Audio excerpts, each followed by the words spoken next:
Hey, this is Brian Elaine with CrowdScribed, and this is Six and a Half Questions with Paul Angone. Is it Paul Stefan Angone? No, it's Paul Anthony Angone. Okay, PAA. Yep. Paul is the author of 101 Secrets for Your 20s, which came out a few months ago. Paul, thanks for being here. Yeah, of course. Thanks for having me. Question number one. Before we talk about your book, let's talk a little bit about writing. What are your ideal writing conditions? Ideal would be any time that I actually have time. I don't feel like I ever have time to write, so I would say early in the morning is probably best when it's Okay. quiet and there's no kids running around and no phone calls. You know how it is. So Yeah. I try to do the get up at 5 and write thing. That doesn't always happen, but that's what I shoot for. So. And can you listen to music while you write? I am. I can do music. It depends on if I'm trying to just kind of free flow and write, then music really helps me. Mm-hmm. If I'm trying to be more detailed and kind of go over some stuff, maybe do a little bit more editing, then I Mm-hmm. can't listen to anything. So kind of depends on the style of writing or what I'm really trying to accomplish. Question number two. Your book kind of had a different genesis than most. Can you give us sort of the nutshell version of how your book came to be? Yeah, sure. I was going the traditional route. I had an agent, was going to publishers with a manuscript, a book proposal, all that fun stuff, and basically kept hearing time and time again, "We love the book, we love your voice, we love you as an author, but you don't have a platform or an audience." Right. So I ended the contract with my agents. I kind of saw the writing on the wall that I had to start over. So I started a website called allgrownup.com, and GROAN, like you're groaning. Uh, Mm-hmm. it's punderful, as I like to say.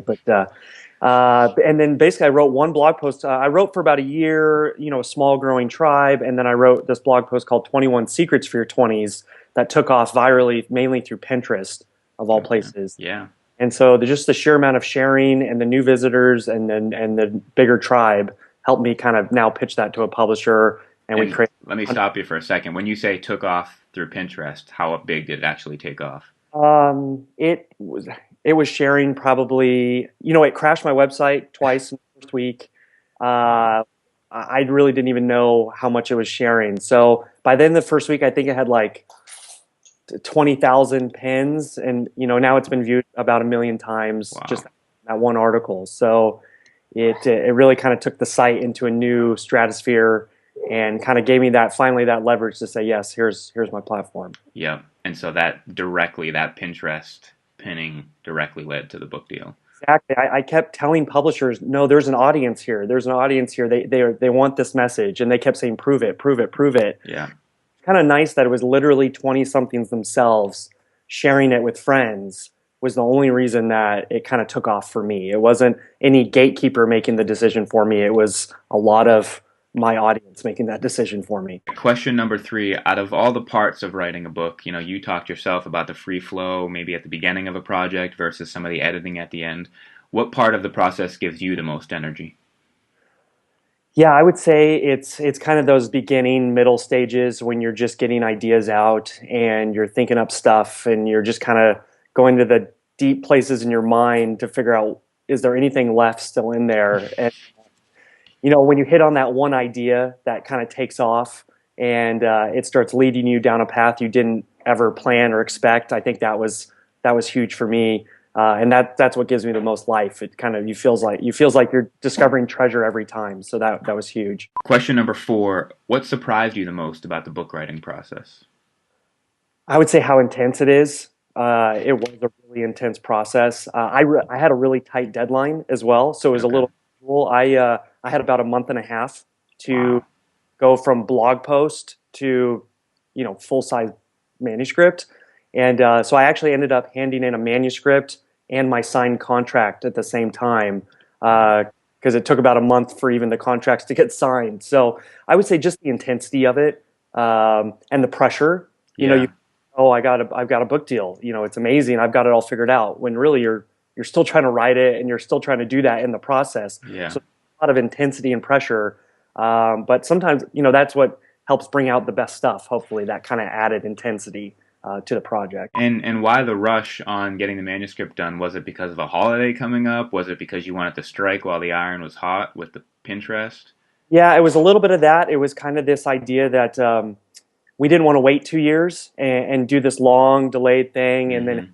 all the momentum die off. We kind of wanted to hit it while we're still sharing a lot.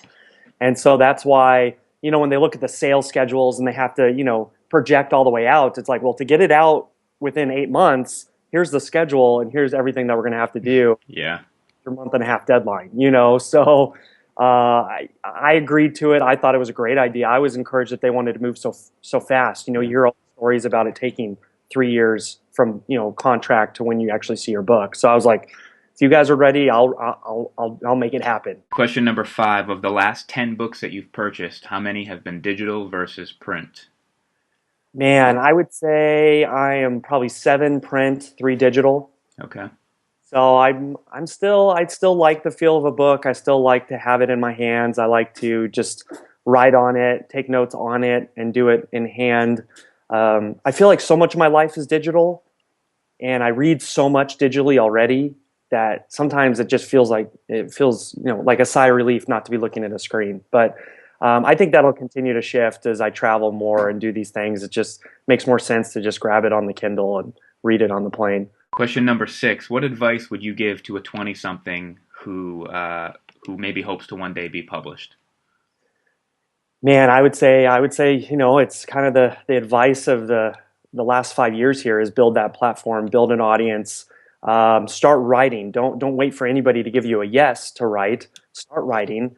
And I think starting your own website, starting a blog, there's nothing more powerful you can do right now. I mean, I really describe, the blog is to the book deal as books are to movie deals now. It's really this evolution that they're looking for something that works. And if you can prove it, and if you can show the audience, you're really you're almost market testing your ideas as well. You're getting real-time feedback and you're seeing what rises to the top. So really within my book, half of it was stuff I had from the blog and half of it was new. But I really got to take the best, stuff that I already knew was really resonating. So I knew it was less of a question mark. So I think building your own brand online, having your own website, networking, just building that kind of leverage. I don't think there's anything more powerful you can do right now. Okay, finally, question number 7. Number of cups of coffee in your average day.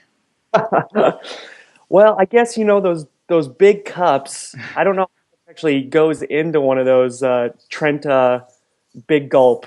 Uh, I probably have like five cups of coffee a day, probably, Wow. if I'm being honest.